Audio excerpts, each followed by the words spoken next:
Hello everyone. आज हम लोग इंजीनियरिंग के बहुत important subject and scoring subject introduction to built environment के very first unit built environment के बारे में पढ़ेंगे। सबसे पहले हम शुरू करते हैं इसके इंट्रोडक्शन से।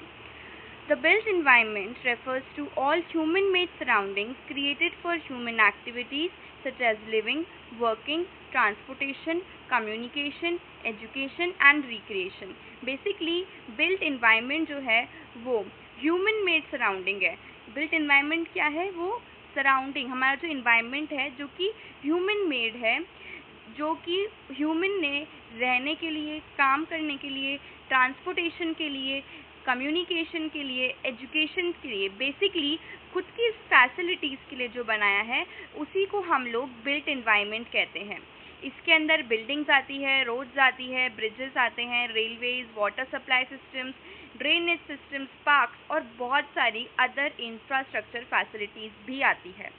ये जो बिल्ट एनवायरनमेंट है इसको इंजीनियरिंग, आर्किटेक्चर और कंस्ट्रक्शन जैसी एक्टिविटीज़ के थ्रू बनाया गया है ह्यूमन लाइफ की क्वालिटी को इम्प्रूव करने के लिए। तो हम डेफिनेशन बात करें जो एग्जाम में लिखनी है तो we'll write the built environment is the man made physical environment. ये मैन मेड फिजिकल एनवायरनमेंट है constructed and maintained by humans, जो कि बनाया भी ह्यूमंस के द्वारा है और मेंटेन भी ह्यूमंस के द्वारा ही किया जा रहा है to support social, economic and cultural activities. इसे कुछ रियल लाइफ एग्जाम्पल्स देख लेते हैं हम लोग। जैसे हाउसेज एंड अपार्टमेंट्स बने हुए हैं, स्कूल्स एंड हॉस्पिटल्स बने हुए हैं, रोड्स एंड फ्लाईओवर्स बने हुए हैं, एयरपोर्ट्स बने हुए हैं, railway station, shopping mall, smart cities and also water supply systems. अब क्वेश्चन अराइज होता है एंड पूछा भी जाता है कि what is the need of built environment. आखिर इस बिल्ट एनवायरनमेंट की नीड ही क्या है? तो सबसे पहली नीड है इसकी शेल्टर एंड हाउसिंग के लिए। शेल्टर एंड हाउसिंग के लिए ये प्रोवाइड करता है safe and comfortable living spaces for people, जैसे कि रेजिडेंशियल बिल्डिंग्स एंड अपार्टमेंट्स होते हैं ना, वैसे। सेकंड है ट्रांसपोर्टेशन फैसिलिटीज़। जब भी हमको मूवमेंट करना होता है तो हम roads, railway, airports and bridges के थ्रू कर सकते हैं, तो ये ट्रांसपोर्टेशन फैसिलिटीज़ भी हमको प्रोवाइड करता है। इसके एग्जाम्पल जैसे कि national highways and metro rail systems.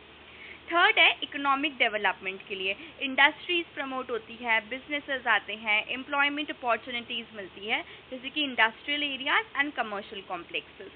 Fourth इसका नीड है पब्लिक सर्विसेज। बहुत प्रोवाइड स्कूल्स हमको स्कूल की फैसिलिटीज़ मिलती है, हॉस्पिटल्स की फैसिलिटीज़ मिलती है, वाटर सप्लाई, इलेक्ट्रिसिटी फैसिलिटीज़ मिलती है, जैसे कि government hospitals and educational institute बने हुए हैं।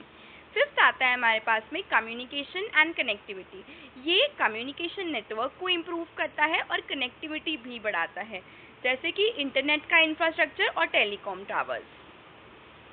सिक्स्थ आता है ये सेफ्टी एंड सिक्योरिटी इंश्योर करता है, जैसे कि सेफर लिविंग रहता है प्रॉपर प्लानिंग और इंफ्रास्ट्रक्चर की वजह से। अगर से अर्थक्वेक रेजिस्टेंट बिल्डिंग्स बनाई जा रही हैं, जैसे सीसीटीवी सिस्टम्स अप्लाई किए जा रहे हैं, है ना। सेवेंथ आता है हमारे पास में वाटर सप्लाई एंड सैनिटेशन। ये clean water supply and waste management systems में हेल्प करता है, जैसे कि म्यूनिसिपल वाटर सप्लाई और ड्रेनेज सिस्टम्स भी बनाए हुए हैं। एट्थ आता है recreation and public spaces. Parks हो गए, प्लेग्राउंड्स हो गए, स्टेडियम्स हो गए, कम्युनिटी एरियाज हो गए, ये सब चीज़ें हमको प्रोवाइड करनी होती हैं, जैसे city parks and sports stadiums. Ninth आता है कंफर्ट एंड कन्वीनियंस के लिए। ये डेली लाइफ को इम्प्रूव करता है modern facilities and smart systems के थ्रू। जैसे स्मार्ट होम्स होते हैं, ऑटोमेटिक लाइटिंग सिस्टम्स लगाए जाते हैं होम्स में। टेंथ आता है प्लान डेवलपमेंट, कि organised urban and rural development के लिए ये बहुत ज़्यादा हेल्पफुल रहता है। प्लान स्मार्ट सिटीज़ और हाउसिंग कॉलोनी जिसका एक वन ऑफ द एग्जाम्पल है। अब पर्पस क्या है बिल्ट एनवायरनमेंट का? तो पहले हमने पढ़ा कि नीड क्या है और अब हम पढ़ेंगे पर्पस क्या है इसका। तो पर्पस है वही इम्प्रूव क्वालिटी ऑफ लाइफ, ताकि हम better living standard and comfort को प्रोवाइड करवा सके, जैसे मॉडर्न रेजिडेंशियल टाउनशिप्स हो गए। सेकंड हमारा मोटिव है, इसका पर्पस है कि सेफ लिविंग कंडीशंस हो, सिक्योर हो, हेल्दी इन्वायरमेंट हो लोगों के लिए, फायर सेफ्टी सिस्टम्स हो बिल्डिंग के लिए, सपोर्ट ह्यूमन एक्टिविटीज़ जैसे कि एजुकेशन हो गई, हेल्थ केयर हो गया, ट्रांसपोर्टेशन हो गया, बिजनेस एक्टिविटीज़ हो गई जैसे स्कूल्स, हॉस्पिटल्स एंड मार्केट्स, सब प्रोवाइड करवाया जा सके।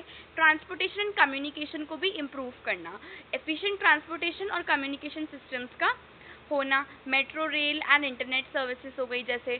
फिफ्थ आता है सपोर्ट पब्लिक फैसिलिटीज़, ये प्रोवाइड हेल्प करती है health care and educational services को प्रोवाइड करने के लिए, जैसे कि लाइब्रेरीज एंड हॉस्पिटल्स हो गए।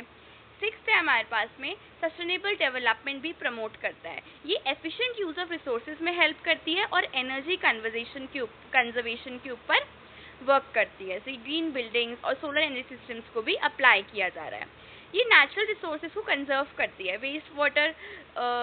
वाटर के वेस्टेज को रिड्यूस करती है, एनर्जी हो गई, मटेरियल्स हो गए, इन सब का वेस्टेज वो रिड्यूस करती है, जैसे रेन वाटर हार्वेस्टिंग सिस्टम्स भी अप्लाई किए जाते हैं। ये इन्वायरमेंटल पोल्यूशन को भी रिड्यूस करती है, ये इको फ्रेंडली कंस्ट्रक्शन को सपोर्ट करती है एंड ग्रीन बिल्डिंग्स को भी सपोर्ट करती है, जैसे कि इलेक्ट्रिक व्हीकल चार्जिंग इंफ्रास्ट्रक्चर आ गया है आजकल तो, है ना। तो सपोर्ट स्मार्ट टेक्नोलॉजीज, ये स्मार्ट सिटीज़, ऑटोमेशन और IoT सिस्टम्स को सपोर्ट करती है, इसके बारे में हम यूनिट 2 में पढ़ेंगे। स्मार्ट ट्रैफिक सिग्नल्स हो गए, स्मार्ट पार्किंग सिस्टम्स भी आ गए हैं।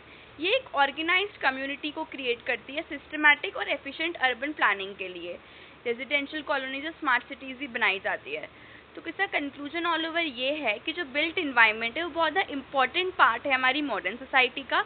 ये ह्यूमन नीड को तो फुलफिल करता ही है, infrastructure, transportation, housing and public facilities provide करके, और ये एक प्लान बिल्ट इन्वायरमेंट जो होता है वो comfort, safety, economic growth and sustainable development में भी हेल्पफुल रहता है, इम्प्रूव करता है। ये कुछ कीवर्ड्स हैं जो अब आप आंसर में मेंशन करो तो उनको अंडरलाइन करें तो आपको मार्क्स अच्छे मिल सकते हैं।